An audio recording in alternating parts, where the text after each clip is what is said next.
देश में धर्मांतरण को लेकर सियासी और सामाजिक बहस के बीच राज्यसभा सांसद डॉक्टर सुमेर सिंह सोलंकी ने सदन में एक बड़ा मुद्दा उठाया है। राज्यसभा सांसद ने जनजातीय समाज की पहचान और संस्कृति को बचाने के लिए जबरन धर्मांतरण के खिलाफ कड़े केंद्रीय कानून की मांग की है। सोलंकी ने साफ कहा है कि प्रलोभन, दबाव या छल के जरिए किया गया धर्मांतरण न सिर्फ अपराध है बल्कि देश की सामाजिक संरचना के लिए भी खतरा है। देखिए ये खास रिपोर्ट। धर्मांतरण के खिलाफ कड़े कानून की मांग। राज्यसभा में सांसद सोलंकी ने उठाया मुद्दा। सुमेर बोले, आदिवासी पहचान बचाना राष्ट्रीय जिम्मेदारी। प्रलोभन और दबाव से धर्मांतरण अपराध। धर्मांतरण करने वालों को आरक्षण से बाहर किया जाए।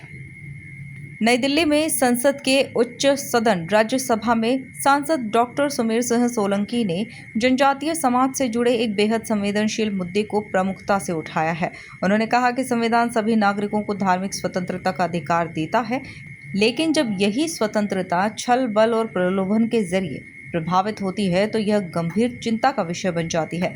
सोलंकी ने आरोप लगाया है कि देश के कई जनजातीय क्षेत्रों में सुनियोजित तरीके से धर्मांतरण करवाया जा रहा है, जहां आर्थिक लालच, शिक्षा, नौकरी और इलाज जैसे साधनों का इस्तेमाल किया जा रहा है। उन्होंने कहा कि इससे आदिवासी समाज की सांस्कृतिक पहचान पर संकट है। डॉक्टर सुमेर सिंह सोलंकी जी। धन्यवाद माननीय सभापति महोदय। नर्मदेहर में आज संसद के उच्च सदन में मेरे देश के जनजातीय भाइयों और बहनों से संबंधित एक संवेदनशील विषय उठाने के लिए खड़ा हुआ हूं। माननीय सभापति जी, जनजातियों में जबरन धर्मांतरण को रोकने के लिए कठोर केंद्रीय कानून बनाने की ओर सदन एवं सरकार का ध्यान चाहता हूं। संविधान में हमें धार्मिक स्वतंत्रता का अधिकार तो है, परंतु छल, बल और प्रलोभन द्वारा धर्मांतरण कानूनी अपराध है। आज धर्मांतरण हमारे देश की राष्ट्रीय सुरक्षा के लिए खतरा बन चुका है, जिस पर हमें सोचना पड़ेगा। माननीय सभापति जी, आदिवासी समाज सनातन धर्म, संस्कृति और परंपराओं को मानने वाला रहा है।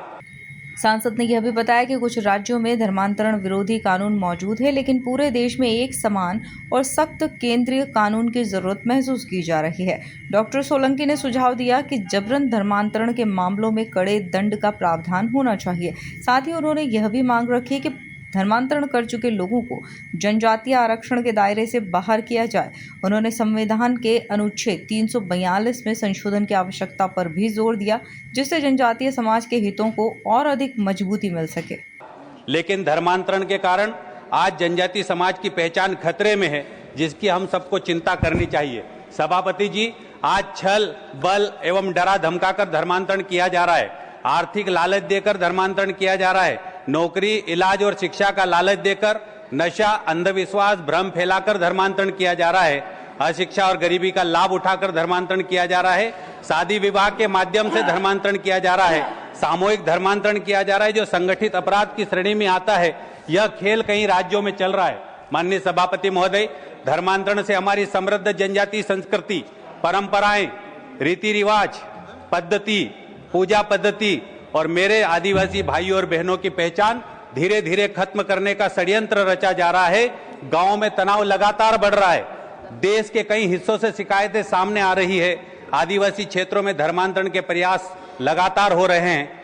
कई सामाजिक संगठनों ने और हमारे आदिवासी जनप्रतिनिधियों ने लगातार धर्मांतरण रोकने की मांग की है। सभापति महोदय, मैं आपके माध्यम से सदन और सरकार से विनम्र आग्रह करता हूं कि जबरन, प्रलोभन एवं बलपूर्वक धर्मांतरण के विरुद्ध कड़े कानूनी दंड का प्रावधान होना चाहिए। जो व्यक्ति धर्मांतरित हो चुका है, उनका आरक्षण खत्म होना चाहिए। उन्हें डिलिस्टिंग भी कर देना चाहिए। ये लोग जनजाति समाज के हक को मार रहे हैं। माननीय सभापति महोदय, जनजाति भाइयों का धर्मांतरण रोकने के लिए संविधान के अनुच्छेद 342 में संशोधन होना चाहिए। कई राज्यों में धर्मांतरण रोकने के लिए कानून बनाए गए हैं, फिर भी पूरे देश में एक कठोर धर्मांतरण जैसे संवेदनशील मुद्दे पर राज्यसभा सांसद डॉक्टर सुमेर सिंह सोलंकी की यह मांग अब सियासी और कानूनी दोनों स्तर पर बहस को तेज कर सकती है। देखना होगा कि सरकार इस पर क्या रुख अपनाती है और क्या देश भर में एक समान कानून की दिशा में कोई ठोस कदम उठाया जाता है। ब्यूरो रिपोर्ट, MP न्यूज़, नई दिल्ली।